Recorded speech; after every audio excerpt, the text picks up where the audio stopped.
ആണോ ആണോ നിങ്ങൾ ആലോചിച്ച് നോക്കും. മുജാഹിദ് പ്രസ്ഥാനത്തിന് ഭീരുത്വം കൊണ്ടല്ലേ നിങ്ങൾ യുദ്ധത്തിനെതിരെ? ഞങ്ങൾക്കോ കാന്തപുരത്തിന്റെ തറവാട്ടിലേക്ക് കയറി ചെന്ന് തൗഹീദ് പറഞ്ഞ ഞങ്ങൾക്കോ? ആണോ ഉള്ളാളം ദർഗയുടെ പരിസരത്ത് എന്ന് തൗഹീദ് പറഞ്ഞ ഞങ്ങൾക്കോ? CM മടവൂരിന്റെ മക്കാമിന്റെ പരിസരത്ത് എന്ന് മക്കാമിന്റെ മുമ്പിൽ ചെന്ന് തൗഹീദ് പറഞ്ഞ ഞങ്ങൾക്കോ?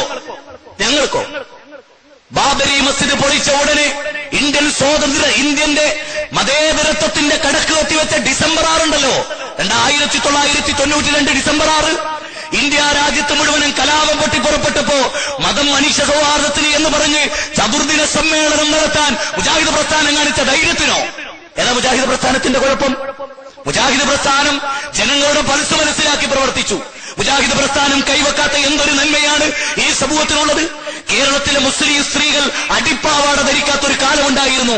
അറിയുമോ നിങ്ങൾക്ക്? അവർക്ക് അടിപ്പാവാട ധരിപ്പിച്ച പ്രസ്ഥാനമാണ് മുജാഹിദ് പ്രസ്ഥാനം. അറിയോ നിങ്ങൾക്ക്? അതിനർത്ഥം ഞങ്ങൾ പെണ്ണുങ്ങളെ പാവാട ധരിക്കാൻ നടക്കുകയായിരുന്നു എന്നല്ല. ഇനി നാളെ അങ്ങനെ വ്യാഖ്യാനിച്ചേക്കണ്ട. പറഞ്ഞു വന്നതിന്റെ അർത്ഥം അതിന് പോലും അവസരമില്ലാത്തൊരു സമൂഹത്തെ. എനിക്കറിയാം, ഞാന് അരീക്കോടിനടുത്തൊരു സ്ഥലമുണ്ട്, ഇരുവേറ്റി എന്ന് പറയുന്ന സ്ഥലം. അവിടെ ഒരു പ്രസംഗത്തിന് വന്നപ്പോ ഒരു മനുഷ്യന്റെ കൈ ഇങ്ങനെ പൊട്ടിയിട്ട് ഇങ്ങനെ, അപ്പൊ അയാൾ പറഞ്ഞു, ബാലുശ്ശേരി ഇതെന്താണെന്നറിയോ എന്ന് ചോദിച്ചിട്ടുണ്ടോട്. ഞാൻ പറഞ്ഞു, കൈ പൊട്ടിയതാണ്. അതെങ്ങനെ പൊട്ടിയെന്നറിയുമോ നിങ്ങൾക്ക് എന്ന് ചോദിച്ചു. എന്റെ ബാപ്പ ഒരു ഖുറാഫിയായിരുന്നു. ഞാൻ തലയിൽ മുടി വെച്ചപ്പോ എന്നെ വാപ്പ ഓടിപ്പിച്ചത്. അപ്പൊ ഞാനൊരു മൂച്ചിമ്മ കയറി മൂച്ചിന്റെ കൊമ്പ് പൊട്ടി വീണ് കൈ പൊട്ടിയതാണ്. മൂച്ചി എന്ന് പറഞ്ഞാൽ മാവ്. അയാൾ പറഞ്ഞത് ഞാൻ അപ്പടി പറഞ്ഞു എന്ന് മാത്രം.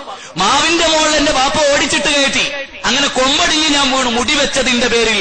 ഈ സമൂഹത്തെ മുടി വെച്ചിട്ട് ഇപ്പൊ ഹെയർ സ്റ്റൈൽ ഉണ്ടല്ലോ, ഓനെ വാർന്നു വെക്കാനും ഒരു ചീർപ്പ് കൈ പിടിപ്പിക്കാനും പഠിപ്പിച്ച പ്രസ്ഥാനം മുജാഹിദ് പ്രസ്ഥാനം. ഈ പ്രസ്ഥാനത്തിന് ഏതെങ്കിലും ഒരു കാര്യത്തിൽ മുജാഹിദ് പ്രസ്ഥാനം ഇടപെട്ടില്ല. സക്കാത്ത് സിസ്റ്റമാറ്റിക്കലി ഈ സമൂഹത്തെ പഠിപ്പിച്ച ആര്? മുജാഹിദ് പ്രസ്ഥാനമാണ്. ഈ പ്രസ്ഥാനം ക്രിസ്ത്യൻ ചർച്ചിൽ പറഞ്ഞ പോലെ മുസ്ലിങ്ങൾ തൊട്ടുവെക്കാത്തൊരു ശാസ്ത്രശാഖയില്ല എന്ന് പറഞ്ഞാൽ മുജാഹിദുകൾ തൊട്ടുവെക്കാത്തൊരു മേഖലയും കേരളത്തിലില്ല.